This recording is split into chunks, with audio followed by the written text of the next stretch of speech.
The first week back in Parliament, and not surprising, it has been fiery at times. The opposition has accused Labor of throwing the environment under the bus. Labor's rampage towards political targets, I emphasise political, not environmental targets, in the name of net zero. In the name of saving the planet, Labor are throwing the environment under a bus. We've seen throughout my electorate, you may laugh on the opposite side of the chamber, but the people in my electorate are absolutely not laughing. Well, joining us live is Shadow Assistant Minister for Regional Health, Dr Anne Webster. Thank you so much for joining us in Regional Development. And certainly no laughing matter, would you say? Oh, look, absolutely no laughing matter, and it's kind of a sign of the hubris already ticking in, first week back in Parliament. No, a lot of those members that are on the other side of the chamber in the government come from city electorates.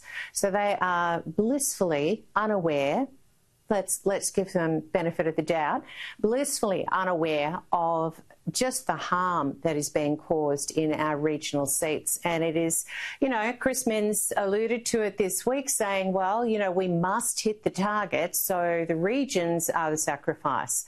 The regions don't want to be the sacrifice, and they don't want to be the sacrificial lamb to this ideology, which is hurting our food security into the future, and that matters. And while our energy bills are going through the roof and we don't see them coming down anytime soon, Janie.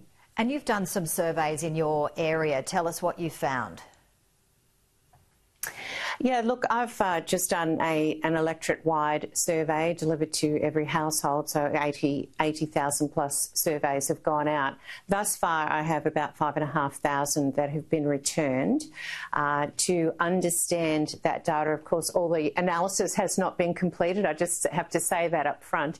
But so far, we know that well over 68% are not prepared to pay for net zero, and only 24% support both the 2030 and the 2050 target, and significantly less either or. So it's also about what it's doing to farmland. So I asked the questions around, should mining or energy projects be prioritised over farmland? How should our region accept or push back on mining or energy? And only 10% said mining should be prioritised.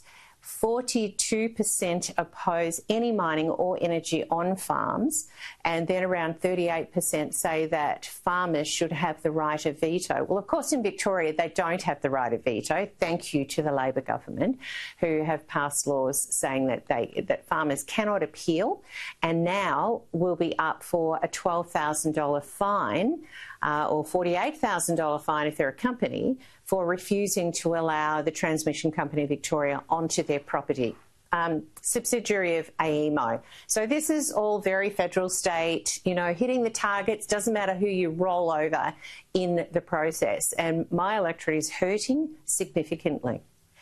And correct me if I'm wrong, because I've spoken to many farmers. Some are opposed to transmission lines and you know, renewables. Others don't mind. But the general consensus is they understand change has to happen. They just want to have proper consultation and put in the right place. And many have solutions.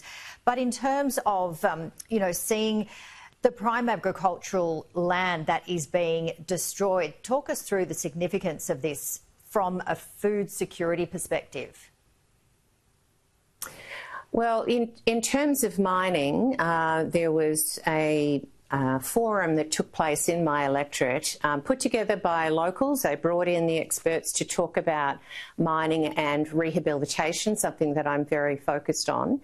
There's no evidence that the rehabilitation from these mines on grain-growing farmland is sufficient or okay. I've got a farmer who says that you can drive a tractor into the pits, I guess, or where the land has fallen through. There is a proper name for it, I just can't think of it. Where the land has dropped, and you can drive a vehicle into that, you can't see it. So you can't grow grain and use the massive harvesting, seeding equipment that farmers do now on that land. Not only that, in terms of the nutrients, which is what I'm very interested to understand, what is left of the soil?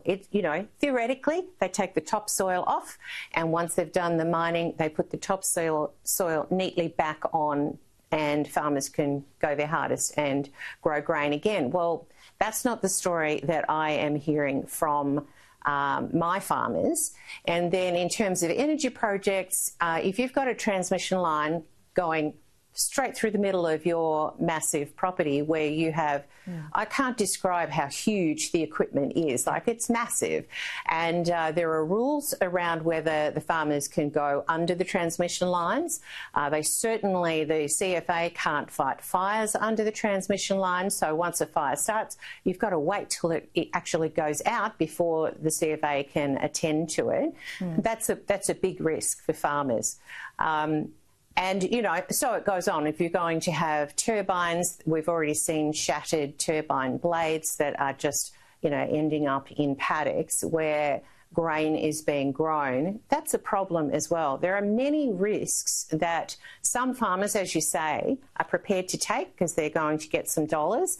Other farmers are looking into the future and don't want their children or grandchildren left with those risks.